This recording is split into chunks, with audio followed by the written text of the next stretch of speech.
Hürmetli vatandaşım, bugünkü leksiyelerimizi başlayımız. Leksiyede size Radyo Rosa Washington'da sözleyimiz. Bugünkü ıslah 2019 yıl 5. ayının 24. günü. Haftige Cuma. Leksiyelerimizin başlaştığın avval bir kelime vaziyet doğrultusunda söz. Hazır Amerika Koşmuş Ştatları Xitay yoki Cumhur hükümetiga nispeten fan texnika sahasida sahasida hujum qildi deydi. Undan keyin yana Amerika Qo'shma Shtatlari 13 shirkatga va shaxsiy odamga Jumhurning 13 shirkatiga embargo berdi deydi.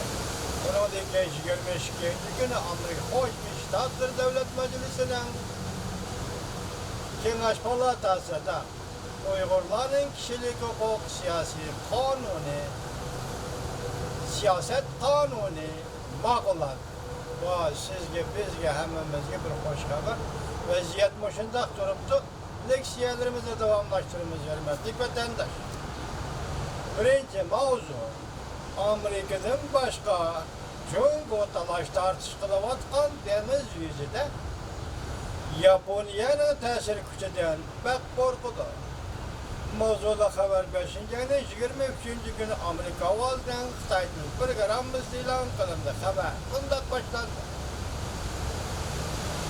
Tabiat tahlilchilar bunday ko'rsatdi. Talash tortish bo'layotgan Janubiy Jungo dengizida Yaponiya hozir Jungoning eng muhim raqobatchisi aylandi.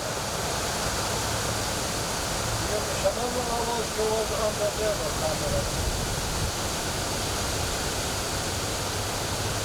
tahlilchilar bunday ko'rsatdi. Talash tortish bo'layotgan Janubiy Jungo dengizida Yaponiya hozir Jungoning eng muhim raqobatchisi aylandi. Bu chunki Yaponiyaning bir yurish davomlashtirayotgan hammaga o'xshash strategiyasi bor edi. Belki bir qator alohida sabablarga ko'ra Yaponiya kun sayin o'rlayotgan Jungoning ta'siriga stress e'lon qildi. 2017 yildan keyin Yaponiya yep-yangidan bosh ko'tarib o'tirg'i chiqdi. Demak, hozir Jungo bosh ko'tardi. 2017 yildan boshlab Yaponiya bosh ko'tarib o'tirg'i chiqdi. Janubiy Jungo dengizi muhim bir kuchga aylandi. Yaponiya Janubiy Jungo dengizida muhim bir kuchga aylandi.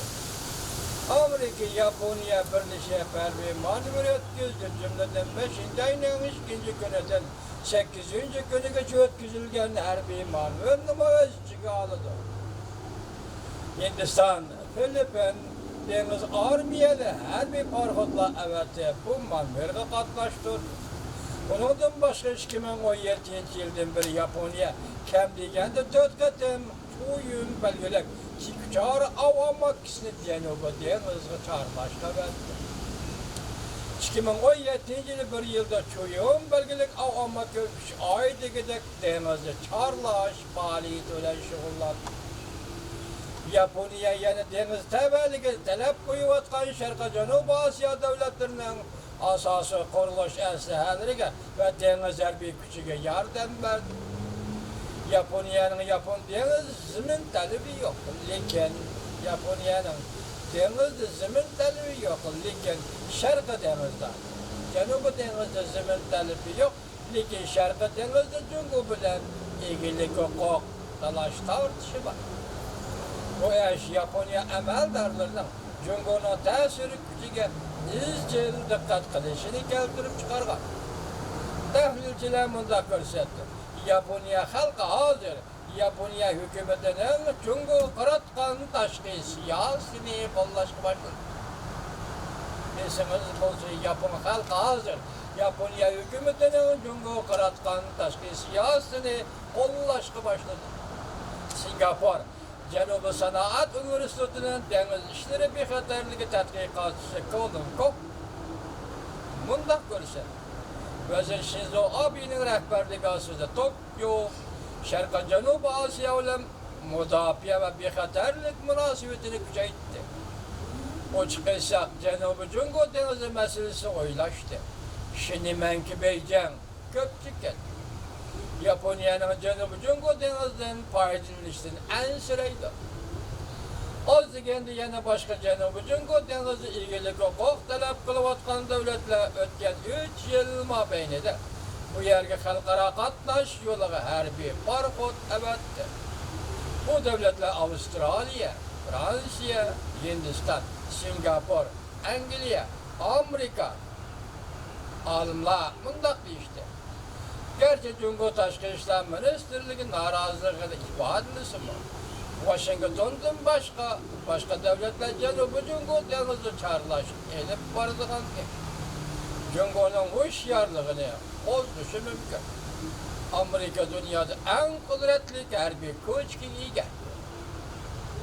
Fakat Prezident Trump devrede Amerika deniz armiyasının harbi parkları Janubi Jungo denizinden 11 katım katlap öttü.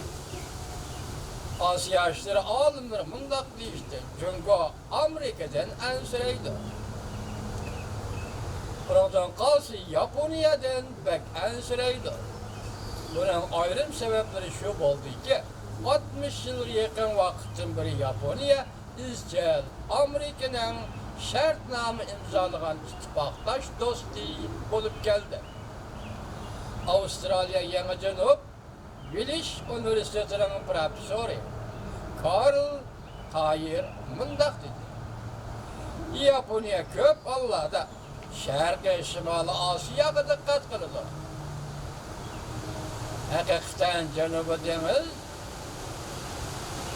Hakikaten Janubi Deniz ama yetip gelgen. Eğer Japonya'nı buzak etmekçi olsam, Amerika'nın nimi iş, kılıdıqallıqını oylap koymasam bulmaydı. Kur'an'ın